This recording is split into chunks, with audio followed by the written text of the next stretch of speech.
Chào mừng các bạn quay trở lại với Go Việt Nam. Hôm nay hãy cùng chúng tôi khám phá không gian linh thiêng và huyền bí của nghi lễ hát hầu đồng tại đền ông Hoàng Mười.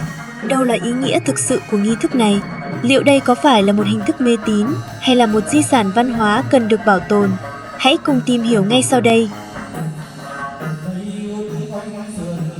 Hát hầu đồng là một nghi lễ quan trọng trong tín ngưỡng thờ mẫu tam phủ, tứ phủ của người Việt, mang đậm yếu tố văn hóa tâm linh và nghệ thuật dân gian. Trong đó, nghi lễ hát hầu đồng tại đền thờ ông Hoàng Mười ở Nghệ An là một nét đặc sắc thu hút đông đảo du khách và người hành hương từ khắp nơi về chiêm bái. Đây không chỉ là một nghi lễ tâm linh, mà còn là một di sản văn hóa phi vật thể có giá trị đặc biệt.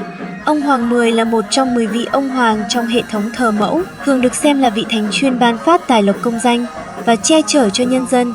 Theo truyền thuyết, ông là một danh tướng có công lớn trong việc giữ gìn đất nước. Sau khi mất, ông được nhân dân tôn thờ và lập đền thờ tại nhiều nơi. Trong đó, đền ông Hoàng Mười ở Nghệ An là ngôi đền nổi tiếng nhất. Ngôi đền thờ chính của ông tọa lạc tại Nghệ An, vùng đất giàu truyền thống lịch sử và tâm linh. Hàng năm vào ngày tịch chính của ông ngày 10 tháng 10 âm lịch, hàng ngàn người hành hương từ khắp nơi đổ về để dự lễ, cầu mong bình an, tài lộc và sự thăng tiến trong sự nghiệp. Nghi thức hầu đồng từ lâu đã gây nhiều tranh cãi, có người xem đây là một hoạt động tín ngưỡng bình thường, nhưng cũng có người cho rằng nó mang tính mê tín. Để đánh giá khách quan, cần hiểu rõ bản chất của nghi thức này. Tín ngưỡng thờ mẫu và nghi lễ hầu đồng không đơn thuần là sự thờ cúng thần linh, mà còn là cách con người thể hiện niềm tin vào những giá trị đạo đức, nhân nghĩa và sự bảo trợ tinh thần. Nó giúp con người có niềm tin vào cuộc sống, hướng đến những điều tốt đẹp. Ngoài ra, tín ngưỡng thờ mẫu còn gắn liền với truyền thống tôn vinh các vị anh hùng dân tộc, những người có công với đất nước. Việc tổ chức hầu đồng nhằm ghi nhớ và tôn vinh những nhân vật lịch sử này, đồng thời duy trì bản sắc văn hóa dân gian. Hầu đồng chỉ bị xem là mê tín khi nó bị biến tướng, lợi dụng để trục lợi, làm mất đi ý nghĩa tốt đẹp vốn có. Một số hiện tượng tiêu cực có thể kể đến như lợi dụng niềm tin để trục lợi. Một số người tổ chức hầu đồng quá mức, yêu cầu dâng cúng tiền bạc, vàng mã với số lượng lớn, gây lãng phí và hiểu sai về tín ngưỡng. Thổi phồng khả năng giáng đồng phán truyền. Một số người tin rằng khi thanh đồng lên đồng, họ có thể dự báo tương lai giải hạn hoặc hóa giải vận xui, hoặc từ đó dẫn đến mê tín dị đoan, biến tướng thành hình thức kinh doanh. Một số đền phủ lợi dụng hầu đồng để thu hút du khách, biến tín ngưỡng thành một hoạt động thương mại thay vì giữ gìn giá trị văn hóa.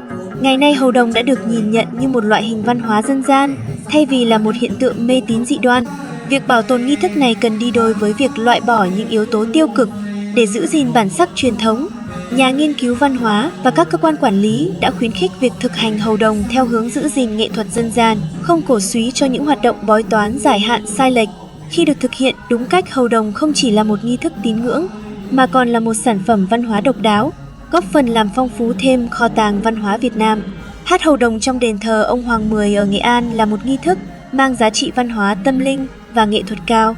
Đây không chỉ là một hoạt động tôn giáo, mà còn phản ánh truyền thống thờ cúng tổ tiên, tôn vinh những người có công với đất nước và tạo ra một không gian nghệ thuật dân gian đặc sắc. Tuy nhiên, cần có cái nhìn đúng đắn về hầu đồng để tránh rơi vào mê tín. Khi được thực hành đúng mực, đây là một nét đẹp trong văn hóa dân gian Việt Nam, giúp kết nối con người với truyền thống và tạo ra những giá trị tinh thần tích cực trong cuộc sống.